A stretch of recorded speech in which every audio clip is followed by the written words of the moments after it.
ડભોઈ તાલુકાના ભીમપુરા અને કરનેટ ગામ પાસે વહેતી ઓરસંગ નદીમાં અત્યારે કુદરતી સંપત્તિની સરેઆમ લૂંટ ચાલી રહી છે। રાત્રિના અંધકારનો લાભ લઈ ભૂમાફિયાઓ દ્વારા સફેદ રેતીનું ગેરકાયદેસર ખનન કરી કાળો કારોબાર ધમધમતો કરવામાં આવ્યો છે।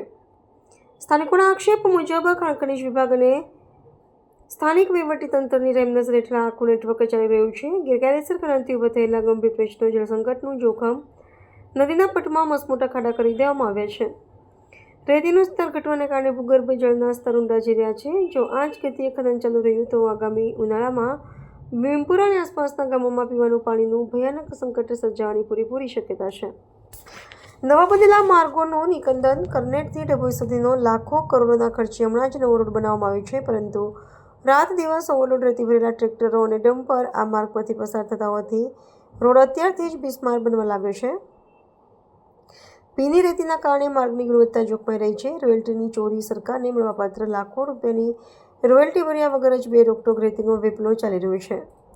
ગ્રામજનોની માંગ છે કે ઉચ્ચ કક્ષાએથી આ મામલે તપાસ થાય અને પર્યાવરણ તેમજ જાહેર સંપત્તિને નુકસાન પહોંચાડનારા ભૂમાફિયાઓ સામે કડક કાયદાકીય પગલાં લેવામાં આવે।